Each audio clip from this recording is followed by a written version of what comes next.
primeiro relatório que eu tenho sobre a minha vida é que com 2 anos de idade eu fui parar no hospital por ter sofrido um ataque de esfacamento do meu próprio pai. Eu não sei por que ele tentou fazer isso, qual a raiva ele tinha de mim. Mas era só eu, meu pai e a minha madrasta. A minha mãe, eu não sei quem é, eu nunca vi, nitidamente não me quis e me deu pro meu pai assim que eu nasci. Minha madrasta conta que com 1 ano e meio ela entrou na vida do meu pai. E eu até chamava ela de mãe, né? Porque eu não tinha essa figura. Aí com 2 anos teve uma briga. Minha madrasta conta que foi uma briga e ela não entendeu muito também o que aconteceu. Meu pai chegou nervoso. Eu tava chorando, porque eu tava com 2 anos, alguma coisa ali da época, birra, fome. Ele com raiva pegou uma faca, veio pra cima de mim e começou a me atacar. Aí ela me levou pro médico, chamaram ambulância, mas a ambulância não foi, porque a região que a gente morava era muito pobre e a ambulância ia demorar para chegar lá. Então ela me levou no primeiro posto de saúde, na emergência. Quando nós chegamos lá na emergência, os médicos vieram me atender, veio o conselho tutelar, porque eu estava com a minha madrasta, não era minha mãe, nem meu pai, nem minha avó, né? Perguntaram cadê os meus responsáveis, ela falou que ali no momento a responsável por mim era ela. E ela, assim, nunca gostou muito de mim, tá? Ela não era minha mãe, assim, de cuidar de mim. A parte ruim vai chegar da história. Mas isso é o que eu cresci ouvindo. E aí os médicos, eles chamaram a polícia, porque era nitidamente esfaqueamento, e aí eles precisavam entender como que uma criança de 2 anos foi esfaqueada. Sozinha é que não tinha sido, porque eu não ia pegar uma faca e ficar me esfaqueando com 2 anos. E aí foram atrás do meu pai. A polícia bateu na minha casa, encontrou meu pai usuário de droga, meu pai bebendo bebida alcoólica, estava bêbado, foi preso para testemunhar e para falar o que foi. E a minha madrasta, ela teve que contar a verdade, porque ela estava com medo, ela foi coagida, ela se colocou no lugar de vítima também, disse que ele chegou bêbado, pegou a faca, começou a fazer o que fez, e a única coisa que ela conseguiu foi me tirar dali e me levar para o médico. Então, para ela, não sofreu nada. Mas o meu pai, ele teve que responder vários e vários processos. Foi culpado por tentativa de homicídio e foi preso. Nessa tentativa de homicídio, como a minha cidade era até grande, mas o bairro que eu morava era bem pobre, todo mundo ali se conhecia, todo mundo ali meio que fazia favor um pro outro, né? Todo mundo cresceu naquela realidade, morou e viveu e naquela realidade, não foram para lugar nenhum. Apareceu uma menina que ela era um pouco mais velha, assim. Ela contou que quando ela tinha 14 anos, o meu pai e ela se envolveram, e eu até pensei que era minha mãe, mas as contas não batiam, porque ela não era tão mais velha assim. E ela disse que ela não era minha mãe, ela só queria se aproximar para contar um episódio que ela passou com meu pai. Ela disse que se envolveu com meu pai e meu pai era muito agressivo. Meu pai era aqueles caras que virava outra pessoa quando bebia, e ele gostava de beber dose. E aí um dia ela brigou com a mãe dela e com o pai dela, estava muito chateada, nervosa, e saiu e sentou no barzinho para poder beber uma cerveja para esquecer dos problemas. E ela era bem novinha, mas ela via que beber era uma coisa que fazia bem, então ela começou a beber muito nova, beber pinga também com meu pai.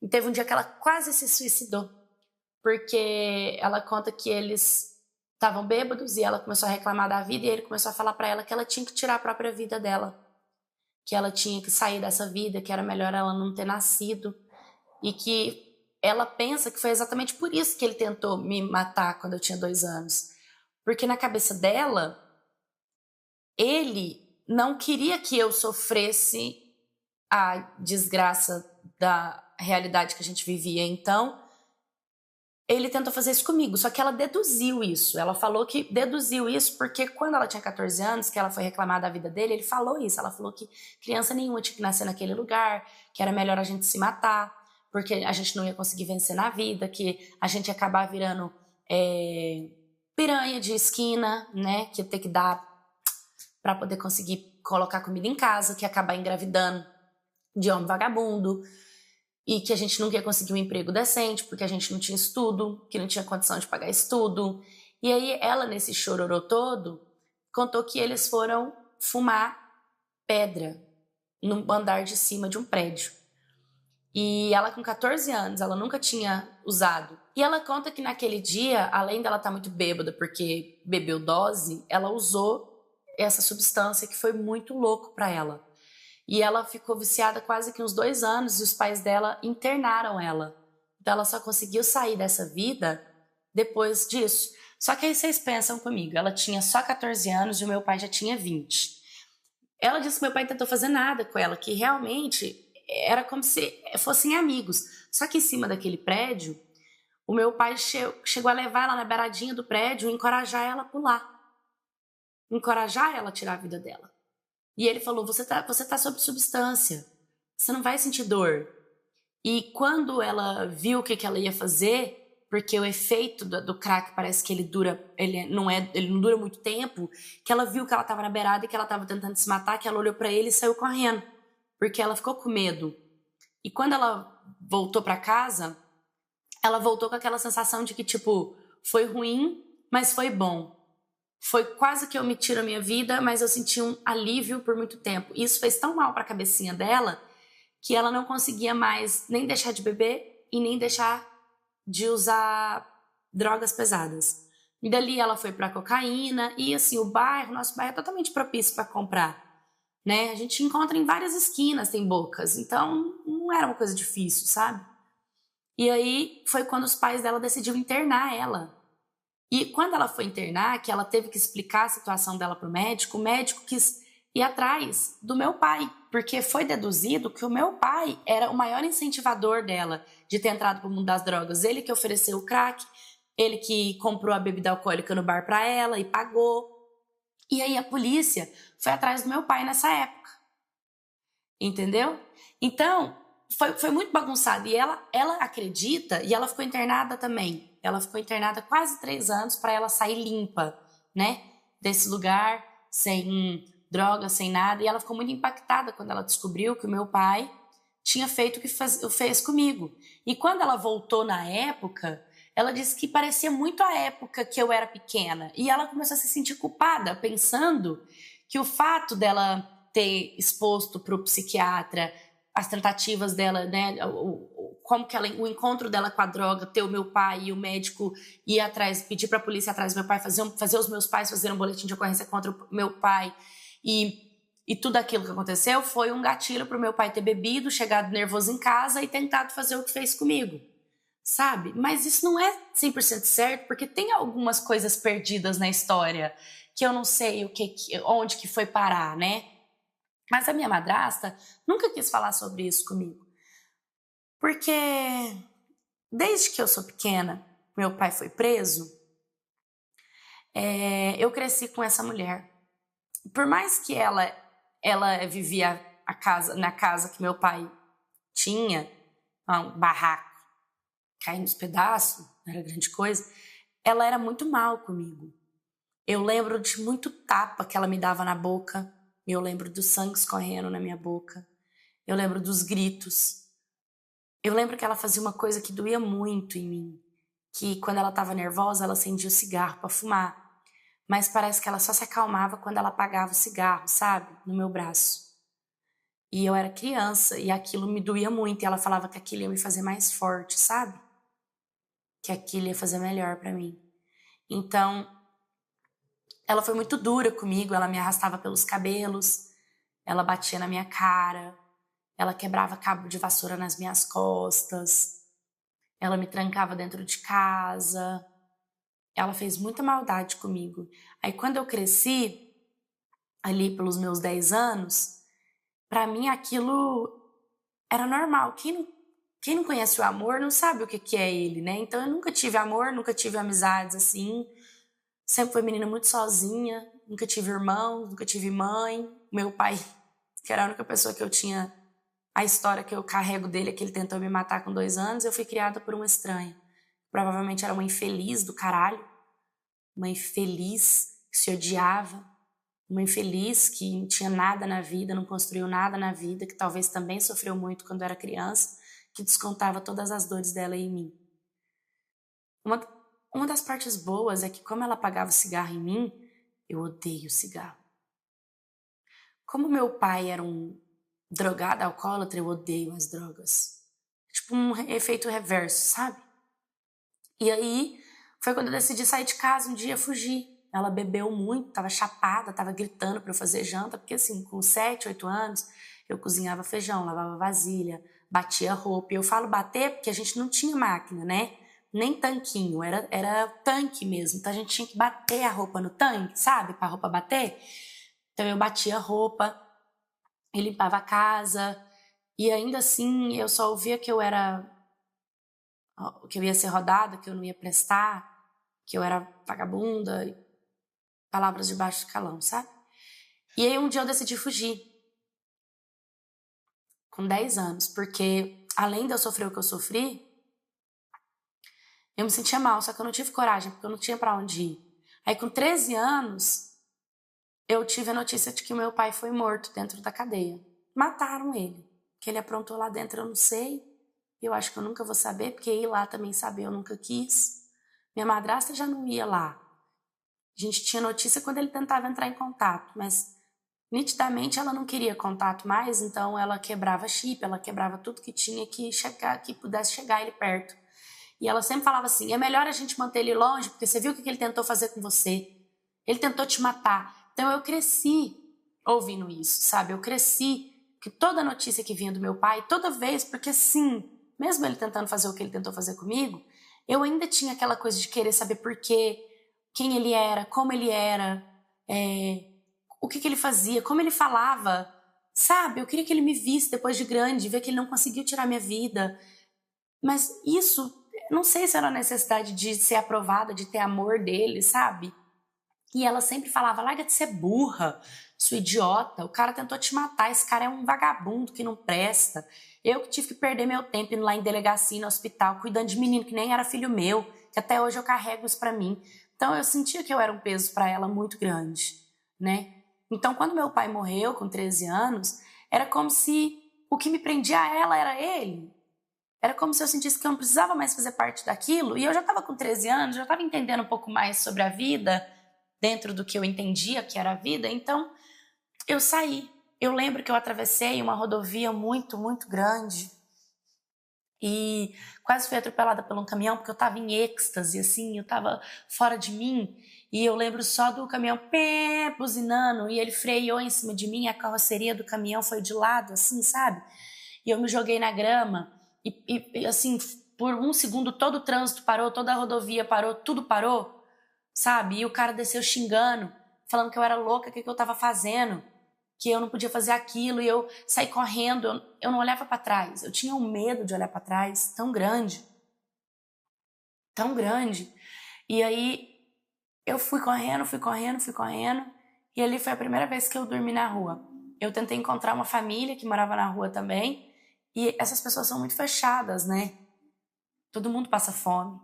Então eu comecei a ter que aprender a lidar com a rua, a lidar com os horários da rua, com os perigos da noite. E a roupa que eu tinha era a roupa que eu tinha. No outro dia eu comecei a aprender a ir nos restaurantes, pedir comida. Até que um dia eu fui num restaurante, tinha uma mulher que ela era bem rígida, assim, sabe? A gente chegava perto, ela gritava assim, você não tem pai, não tem mãe, não? Eu lembro muito bem disso. E aí eu respondi pra ela que não. E ela falou, então você mora onde? Eu falei, na rua. Mas você nasceu na rua? Eu falei, eu fugi de casa porque minha madrasta, ela me judiava de mim. E aí, ela era muito rígida, essa mulher, sabe? E eu levantei, assim, a manga da minha blusa e mostrei pra ela, porque eu tinha várias marcas de queimado no meu braço, sabe? Tinha várias marcas. E ela viu e perguntou o que era. E eu falei que era cigarro, que minha madrasta apagava cigarro no meu braço pra acalmar. Na hora, eu acho que foi a primeira vez que aquela mulher rígida sentiu alguma coisa no coração dela, porque ela era tão sem educação. E ali ela falou, você quer um emprego? Eu te dou. Mas você vai lavar, vai passar, você vai fazer tudo aqui. No restaurante dela. E aí ela deixava eu dormir no fundo do restaurante dela, porque tinha onde os caminhões entravam com as coisas de freezer, né? Com bebida, essas coisas. Aí tinha uma entradinha bem pequenininha. Ela arrumou um colchão bem... que era de um cachorro, na verdade. O colchão era do cachorro. E aí ela disse que ia levar uma coberta pra mim e que eu podia dormir lá no fundo do restaurante dela. Mas aí que eu tinha que tomar banho porque eu não podia trabalhar fedida. Aí ela também me deu uma muda de roupa, foram 2 ou 3 camisetas, foram 2 blusas de frio e uma de calor para eu usar. E ela disse que quando tivesse fedendo, que eu podia usar o tanque atrás do restaurante para poder lavar minha roupa, porque eu não podia ficar fedendo. Eu entendo que a intenção dela foi boa, mas ali eu também fui muito maltratada e muito humilhada, porque ela não deixava eu comer, por exemplo. Ela falava, você não tá aqui para comer, você tá aqui para trabalhar. E às vezes as pessoas deixavam resto de comida no prato e dava para eu comer, sabe? E ela falava que não, que quando eu recebesse meu dinheiro eu tinha que pagar pela comida dela, que ela não ia ficar me sustentando. Então eu meio que fui adotada, mas sofrendo do mesmo jeito. E aí às vezes quando ela não tava, eu sempre escondia um pedaço de carne, sabe? Assim, no meu bolso, para quando ela não tivesse eu comer. E foi assim que eu comi nos primeiros 15 dias antes dela pagar os meus míseros R$100, porque assim, eu trabalhava por R$100. E para ela era muito. E ela falava que se eu fizesse alguma coisa de errado, eu esquecesse alguma coisa do restaurante, ela ia descontar do meu salário. Então eu tinha muito medo dela descontar do meu salário. Porque só o fato de eu saber que com R$100 eu ia ter que comprar comida foi muito louco, assim. Ali eu fiquei uns tempos, tava com meus 14 anos, eu dormia então no fundo da casa, eu lavava minhas roupas, as roupas que ela me dava, eu deixei de frequentar a escola. Depois, no futuro, eu fiquei sabendo que a escola até mandou uma mensagem assim, foi atrás da minha madrasta, mas minha madrasta falou que eu fugi, não tinha como fazer nada. Então eu deixei de estudar, fui alfabetizada só até meus 13 anos de idade. Foi o suficiente para aprender a ler e escrever. Eu comia nesse restaurante o resto da comida do povo. Essa mulher não sabe, mas eu comecei a guardar quando eu juntava os restos dos pratos, eu comecei a colocar numa sacola diferente, sabe? Comecei a colocar numa sacola diferente, porque quando ela fechava o restaurante, eu ia lá na sacola e comia o resto da comida. E aí eu até levava também pro pessoal que me acolheu na primeira vez que eu dormi na rua, aquela família que me acolheu, que era bem pobre. E assim, foi tudo muito escasso, foi tudo muito ruim pra mim. Aí com o tempo eu comecei a cansar das humilhações dela, comecei a cansar de tudo aquilo, sabe? E uma coisa que eu tinha medo era de cair nas drogas. Isso aí eu tinha medo, muito medo. Mas às vezes eu pensava que aquela história daquela menina de 14 anos, um copo de pinga vai fazer eu esquecer, sabe? Às vezes fumar uma droga vai fazer eu esquecer um pouquinho de onde eu venho, quem eu não sou, porque quem eu sou, eu não sabia. Eu não conhecia minhas raízes, não conhecia nada. E com o tempo eu acabei, assim, virando condição de rua mesmo. Eu não tomava banho, as roupas que eu tinha era quando a gente ia nessas casas, esses abrigos que eles dão roupa, sabe, que dão comida, e aí tinha uma mulher que ela fazia o serviço, a ONG dela fazia o serviço na rua, a gente era trajeto da rua dela. Eu arrumei uma rua mais tranquila, debaixo de um viaduto, eu consegui com a amiga uma barraca, então eu comecei a dividir barraca com ela, e aí ali a gente vai se virando, né? A gente faz comida com o que ganha. Essa mulher da ONG, ela fazia o trajeto, então dia sim, dia não, ela trazia marmitex, aí a gente fazia, a gente comia marmitex, mas não comia tudo, para dar para sobrar para janta. E às vezes eu até guardava um pouquinho para dar para o almoço, porque aí ela só ia no outro dia pela noite, sabe? E tinha gente que passava na rua e dava roupa, doava algumas coisas. A gente ia no verdurão do centro da cidade e ali no verdurão a gente pegava o que era jogado no lixo, de tomate, verdura, né? Às vezes a gente pedia pro açougue para quando eles vão... Tem uns açougues que eles fazem tipo o resto dos ossos do porco, da vaca, do animal, e aí eles doam para zoológico, né? Tem alguns que doam para zoológico porque eles cozinham e dão o osso pro leão, pro tigre, para eles poderem roer, para fortalecer o dente do animal. Enfim, foi isso que me falaram.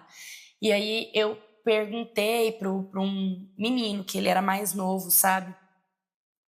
Se quando ele fosse dispensar essas carnes, se não dava para ele fazer um pacote para mim. Como era um caminhão que eles desfaziam, eles sempre davam os restos das carnes, que às vezes estava vencendo no açougue, ou os pedaços de osso que sobrava aqui. Se a gente raspasse o osso, tinha muita carne ali dentro. Então aquilo ali sustentava a gente, né? Bastante. Então eu me adaptei a comer assim, pedindo resto de comida, indo no centro da cidade, pegando resto de açougue. E assim foi tudo muito triste, porque às vezes a polícia chegava e ela dava cacetete na gente, batia, falava que a gente era fedido. Muita gente passava e dava para ver o medo na cara das pessoas, porque eu, né, andava descalço, parecendo uma louca. Eu andava descalço e eu até olhava nas vitrines e eu pensava assim, ai, eu não tenho nem roupa para pedir emprego, sabe? E eu tinha também comigo um medo tão grande de pedir emprego, porque a experiência que eu tinha do meu primeiro emprego foi dormindo no fundo, no colchão que fedia cachorro, sabe? E tendo que esconder carne no bolso para comer. Então, eu tinha medo de pedir emprego, porque na minha cabeça, todo mundo que fosse me ajudar ia me ajudar piorando minha situação, entendeu? Ia me ajudar aproveitando, sei lá, me fazendo de escrava, sabe? Me colocando para limpar o chão e me xingando. Então, assim, e não me dando o que eu queria. Então, eu tinha medo de pedir emprego. Eu tinha medo de querer que as pessoas, sabe, das pessoas se aproximarem. Relacionamento, eu nunca tive. Eu nunca beijei na boca. Porque eu sentia que eu era fedida. E tinha homens, tá? E esse momento, eu tinha muito medo. Eu já fui assediada várias vezes na rua. Várias vezes acordada com um homem se tocando na frente da minha barraca. Eles abriam a barraca e começavam a se tocar, sabe? E às vezes eu acordava gritando e eles saíam. E esses caras, assim, eles aí vão para outro viaduto, vão para outro lugar. Cara, condição de rua. Aí quando eu fiz 19 anos, ou seja, eu fiquei dos meus 14 até os meus 19, nessa condição de rua. Eu decidi, de certa forma, que eu não queria mais aquilo pra mim, que eu queria uma coisa diferente. Aí tinha uma mulher, que já é uma outra mulher, que fazia um trabalho social, e ela meio que dava palestras, assim, ela falava sobre Jesus, ela falava sobre Deus, ela levava comida, ela levava roupa, ela levava coberta. Não era só ela, era ela e mais um monte de gente que ia fazer esse trabalho lá, né? E, gente, vocês acham que não faz diferença, mas faz uma diferença esses trabalhos. Você não sabe quantas vezes esse povo já salvou, sabe? Nossa, me salvar de passar fome, me dar um remédio, porque às vezes eu tava morrendo de dor. Porque quando a gente corta, né, a gente tem que se tratar e a gente mora numa condição precária, então é perigoso. Então, eu tive um corte na minha perna uma vez que eu passei sem querer debaixo de uma grade e foi muito fundo. Começou a ficar verde, começou a feder, começou a sair pus. Aí eu fui pedir para essa mulher para, por favor, ela tentar comprar um remédio que curasse. Aí ela me comprou um antibiótico, ela trouxe um antibiótico para mim. Então, assim, vocês não sabem o tanto que esses serviços ajuda mesmo, porque eu nunca quis virar de rua, eu nunca quis esse caminho, eu não tinha para onde ir mesmo, entendeu? Tinha quem me acolhesse, e quando eu pensei que alguém ia me acolher, foi para me humilhar. Aí ela foi e eu comecei a me aproximar mais dela. Então sempre que ela ia, eu queria tanto assim um abraço, mas eu sei que eu fedia. Então assim, eu não tinha coragem de abraçar ela, mesmo ela sempre querendo me abraçar, vindo, ela não tinha muitas estranhas assim não, sabe? Aí ela foi, numa dessas pregações dela, ela contou uma história de um asilo. Porque ela também faz um trabalho no asilo. E aí um dia eu cheguei nela e perguntei pra ela se eu um dia podia ser como ela. Ela falou assim, como assim, como eu? Eu falei assim, quero ser como você, eu queria ajudar as pessoas. Eu queria poder ajudar as pessoas. Tem algum lugar, eu posso fazer alguma coisa? Eu sei que eu não tô na melhor condição, eu não tenho a melhor roupa, eu não tenho nada, mas eu queria tanto sair dessa condição, eu sou nova, tenho 18 anos, e eu queria muito ajudar outras pessoas, sabe? Porque é muito doído estar aqui. Aí ela falou assim pra mim, não, eu vou te falar uma coisa. Eu fico muito feliz que você quer sair dessa realidade, porque faz anos que eu trabalho em projeto social e muitas das vezes as pessoas não querem sair, principalmente as que são dependentes em droga. E ela perguntou se eu usava, eu falei pra ela que não e contei bem brevemente a minha história. E ela ficou muito impactada com a minha história. Ela ficou muito impactada, porque realmente era diferente das histórias das outras pessoas que estavam ali, que nascem também nessa condição, mas a maioria entra para as drogas.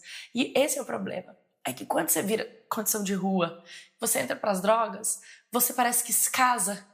Você casa com a condição que você tá. É como se a droga não deixasse você enxergar além do que você vê, sabe? Não deixasse você ouvir.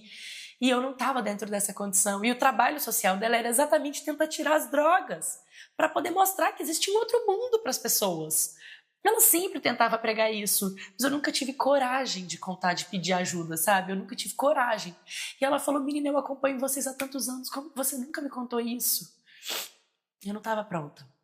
Aí ela falou assim pra mim, o asilo que eu faço, que eu trabalho, eles estão precisando muito de uma pessoa para fazer um serviço social.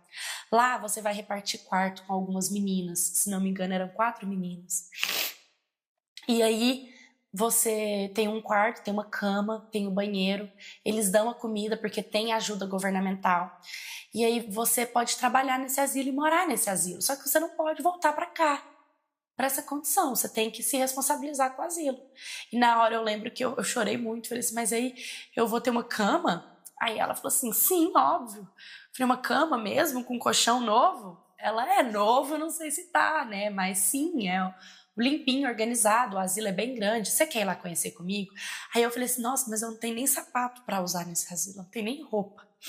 Ela falou para mim assim, ó, não sei como que você toma banho, nem como que você consegue, mas eu vou trazer uma muda de roupa para você mais tarde. E aí você guarda essa muda de roupa, que amanhã, quando eu vier, eu vou ir pela manhã, e aí vou te buscar, e aí de forma particular, fora do projeto, eu vou te levar lá no asilo. Pode ser? E eu falei, pode ser.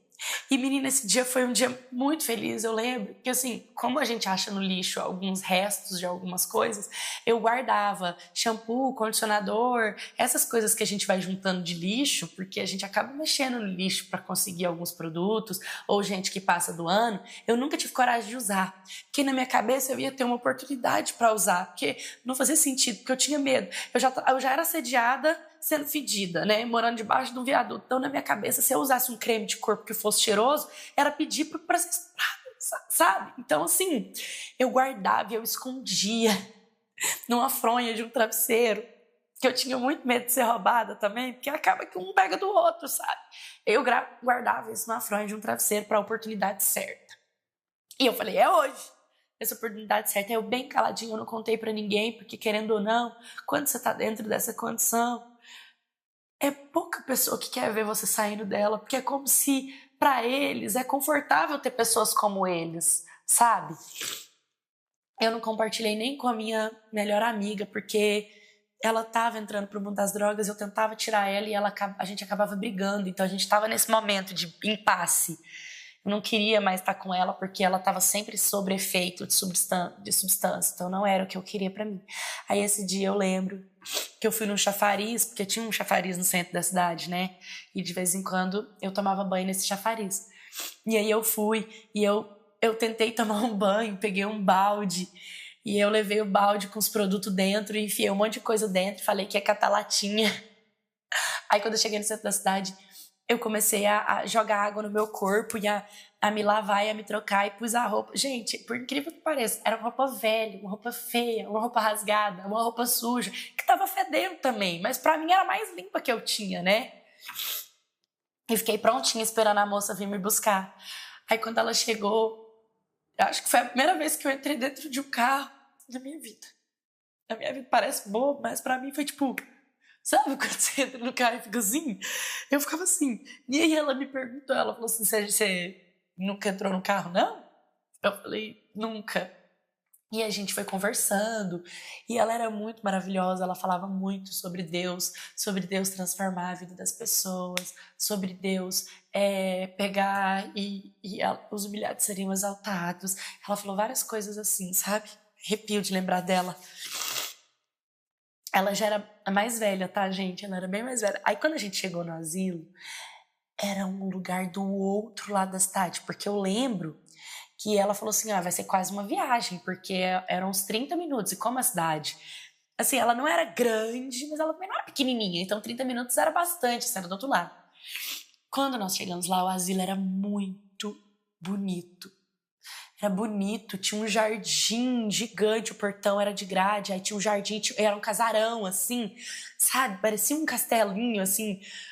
Uau, eu fiquei assim, eu fui entrando, eu até travei as pernas, eu tremia todinha, porque eu tinha medo do que tava por vir. E naquele momento eu fui muito acolhida por uma senhora na hora. Ela, você então, que é? Falou meu nome, porque a mulher já tinha falado meu nome e ela me abraçou. Acho que eu nunca recebi um abraço tão forte, sabe? Aquele abraço de aconchego, de acolhedor. E naquele momento eu desabei, assim. Eu chorava, mas eu chorava tanto, eu chorava de soluçar. Parece que eu chorava pela criança de 2 anos que foi esfaqueada, pela criança que foi maltratada pela madrasta, pela criança que fugiu de casa e quase foi atropelada, pela criança que foi morar na rua, pela criança que pediu um emprego e tinha que dormir num colchão no fundo e teve que guardar carne, pela criança que teve que morar, que teve que se proteger de assédios e abusos debaixo de um viaduto, pela jovem, pela adolescente que olhava uma vitrine e não tinha oportunidade nenhuma. Eu chorava por tudo, assim, eu chorei, foi quase 1 hora, e muita gente veio me acolher, me deram uma roupinha branca, porque quem trabalha no asilo tinha que usar tipo uma roupinha branca para se diferenciar dos visitantes, dos idosos. E como o meu trabalho lá ia ser social e eu ia ajudar, então eu tinha que usar, e eles falaram para eu ir tomar um banho, mesmo eu tendo acabado de tomar banho. Eu tinha tomado banho mais cedo, né? Mas eu tava mais cheirosa. Também não tava tão fedendo assim, eu acho. Talvez, né? A gente se acostuma, sabia? Com o cheiro fedido. A gente se acostuma. Aí eles mostraram o meu quarto. Aí quando eles mostraram, tinham as meninas da minha idade, sabe? Só que era totalmente diferente. Elas estavam nesse projeto social, mas elas tinham casa, elas tinham vida. Elas podiam dormir no asilo, mas elas não dormiam porque elas tinham uma vida, tinha carteira, tinha namorado, sabe? Elas tinham tudo ali dentro, entendeu? Elas iam para trabalhar mesmo, para fazer um serviço social, e depois elas voltavam para casa dela. Então o quarto tinha 4 camas e um banheiro com 3 chuveiros e 2 vasos, mas só eu morava lá, entendeu? Era só eu que morava lá, ninguém morava lá. E aí aí eu fui tomar banho, eles falaram que eu ia ganhar outras mudas de roupa, me mostraram que tinha uma sala nesse asilo só de doação. E eles me deixaram à vontade para pegar tudo que eu precisasse. E era só coisa boa, porque as doações do asilo, geralmente, lá no asilo, tinha pessoas que estavam no asilo porque foram abandonadas, né? E eu criei muita identificação com muito senhorzinho e senhorinha dali. Mas eu também tinha idosos que é porque a filha, né, não tem condições de cuidar, não tinha tempo para cuidar, colocou no melhor asilo da cidade, ia lá todo dia visitar o pai e a mãe, e levava café, levava biscoito, levava torta, e levava doação, e tinha gente que fazia parte da igreja, e fazia doação na igreja, e levava tudo pro asilo. Então, ali pela primeira vez, eu tive um arsenal de roupas, eu tive a minha primeira calça jeans, eu tive uma jaqueta jeans também, que tipo, era meu sonho quando eu passava pelas vitrines.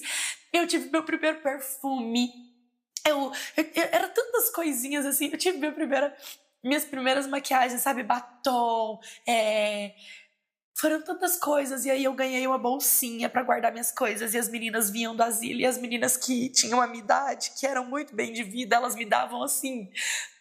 Elas fizeram tipo uma festinha pra mim no dia do meu aniversário, que eu nunca vou esquecer. Eu ganhei produto da Cacau Show. Produto da Natura, sabe? Eu ganhei um monte de coisa que pra mim era muito, muito, muito fora do real. Tipo, era muito fora do real. E foi muito legal. E a partir dali, meio que eu tive a oportunidade, né, de ter tratamentos, tipo assim, aí eu comecei a receber um salário, porque aí eu fui cadastrada, fui registrada, assistente social foi lá, sabe, mexeram no meu documento, eu comecei a ser pessoa, comecei a ser como eles me ensinaram, a ser cidadã, a ser uma civil de verdade. E a minha vontade era, tipo, de tirar todo mundo do viaduto, sabe? Então eu comecei a entrar pro projeto dessa mulher que me tirou. Só que eu sofri um impacto muito negativo, porque a primeira vez que eu fui como assistente lá debaixo do viaduto, eu fui extremamente rejeitada por todo mundo lá. Todo mundo rejeitada mesmo, não queriam me olhar, não queriam pegar a comida que eu estava dando, sabe? A minha amiga, ela começou a olhar pra mim com a cara feia e ela não conversava comigo, mas eu também acho que ela tava sobre droga e eu tentei várias vezes, porque eu pensava comigo, cara, tem lugar no asilo, dá pra vocês dormirem lá, dá pra vocês... E aí foi quando me ensinaram que o tempo de cada um era o tempo certo, que aquele era o meu momento e que não era todo mundo que estava preparado. E que o asilo foi um lugar que Deus preparou para mim e não que ele não tivesse preparado para as outras pessoas, mas eu estava aberta a receber, sabe? Eu queria aquilo na minha vida, era tudo que eu sempre tinha sonhado. Exatamente por isso que eu nunca me envolvi com drogas e nada. E existiam locais que chamam de albergues. Existiam albergues que os moradores de rua poderiam ir, morar e fazer o que eu queria. Mas o asilo não era esse lugar onde um morador de rua poderia ir, tomar banho, comer, dormir e ir embora. Entendeu? Que eu realmente tinha recebido uma oportunidade, mas fui eu que pedi essa oportunidade, sabe? Porque quando eles tentam oferecer, não dá. Então foi quando eu entendi de verdade. Foi quando eu entendi tudo. Eu entendi o outro lado, sabe? Porque eu já sabia como era estar debaixo do viaduto, mas eu não sabia como era estar do lado do assistente da ONG. Então, ela me moveu dentro do projeto para eu ajudar outro bairro, outro viaduto, outras pessoas onde eu não sofresse esse impacto, esse gatilho, porque me deu muito gatilho, me deu crise de choro. Eu comecei a pensar que talvez eu estava sendo hipócrita, que eu não merecia, que tinha pessoas que estavam passando por aquela condição e eu não, então eu me sentia mal, sabe? Parecia por um determinado momento, claro que eu não ia fazer isso, mas dentro da minha cabecinha batia assim, será que não era melhor eu voltar para lá, para aquelas pessoas se sentirem validadas? Será que eu ter saído de lá e não deixei aquelas pessoas piores? Sabe? Porque realmente é um impacto mental muito grande. Só que dentro do asilo tem psicóloga e todo mundo me acolheu muito. Então eu podia fazer sessão com a psicóloga, sabe? De pouco a pouco ela foi me colocando no meu lugar de mulher, sabe? De força. Ela falou que eu fui transformada e que eu tinha que agradecer. E se aquelas pessoas que me conheceram debaixo do viaduto não estavam me aceitando, eu poderia ter o poder de transformar a vida de outras pessoas com a minha história. Então eu comecei a trabalhar no asilo, não quis ter relacionamento, gente, eu não quis casar, eu não quis ter filho, eu não quis me envolver, eu não quis largar, eu me apeguei tanto ao asilo que eu continuo, hoje eu sou uma senhora, né, sou uma senhorinha, tô chegando na casa dos meus 60, moro nesse asilo até hoje. Na verdade, sou a diretora administrativa do asilo, porque todo mundo que trabalhava aqui praticamente já foi trocado, já foi mudado. Muitos senhorzinhos que eu cuidei com muito, muito, muito amor, porque foram abandonados pelos pais. Teve toda a minha atenção, meu carinho, meu amor e meu afeto. Eu comecei a fazer vários projetos sociais.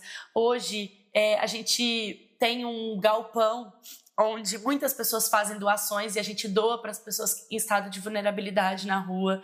A gente sempre está criando o sábado do amor, que a gente junta todo mundo para fazer uma almoção, uma panelada de comida para as pessoas saberem o que é ir lá se servir, porque a gente sabe o que é receber uma marmitex, né? Mas pegar uma colher, servir a comida, comer à vontade, ir lá de novo, comer mais uma vez sem aquele medo de guardar a comida para outro dia. Então, assim, muita coisa que eu passei debaixo de um viaduto, eu comecei a colocar para fora, sabe?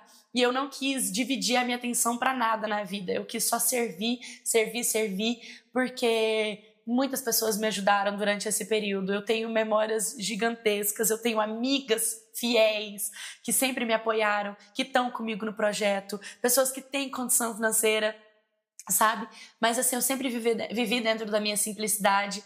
E quando eu conheci esse canal, que eu vi que era um porta-voz, que eu conheci mexendo no YouTube, eu falei, cara, eu preciso contar a minha história, eu preciso falar um pouquinho sobre ela, eu preciso dispor um pouquinho o que eu passei, porque se um jovem de rua, ele tiver condição de ver a minha história e ver que a vida dele não está perdida, ou um jovem que tem essa sensibilidade, participe de projeto social, sabe? Ajude pessoas em estado de vulnerabilidade, doe o seu tempo, sirva alguém, sabe? Desapega daquilo que você não usa e dá para quem precisa. Um restinho de shampoo e condicionador faz toda a diferença para uma pessoa que não tem condição de comprar.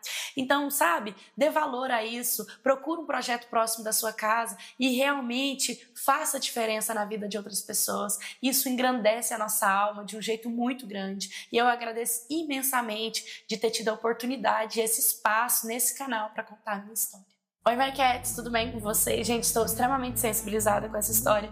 Eu, Paula, né, que uso meu canal para ajudar as pessoas, assim, a dar voz para as pessoas, eu fiquei o tempo inteiro com um nó na minha voz aqui, sabe? Com um nó no meu pescoço, porque para mim é muito grandioso dar voz a vítimas. E é uma missão a sendo cumprida. E eu tá fazendo psicologia me coloca nesse lugar de ajudar o próximo, né, sem ser só virtual. E eu faço parte de projetos comunitários, eu sempre busco ir em ONGs, sabe, ajudar essas pessoas. Então eu senti, assim, um impacto comigo mesma. Foi muito grandioso, gente. Eu espero que vocês tenham gostado do vídeo de hoje. E se vocês puderem ajudar o próximo, fazer doações, fazer caridade, acolher uma pessoa em estado de vulnerabilidade, participar de um projeto social, façam.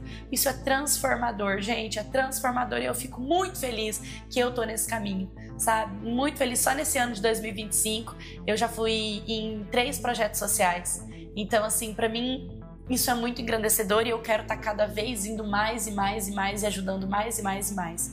E se você conhece alguém que também tem uma história parecida, me manda a sua história para eu contar aqui no canal. Se você também tem uma história de escassez, de pobreza, de sofrimento, de maltratos na sua infância e hoje você superou isso, me conta para eu trazer aqui pro canal. E deixa uma mensagem de amor, sabe, de carinho para todas as vítimas que foram abandonadas pelos pais, que não sabe o que é o amor, que não sabe o que é comer bem, que não sabe o que é um acolhimento. Deixa uma mensagem do fundo do seu coração, se dê esse momento, sabe, de falar o que você sente e como você ajudar essas pessoas no comentário, que eu vou estar lendo todos.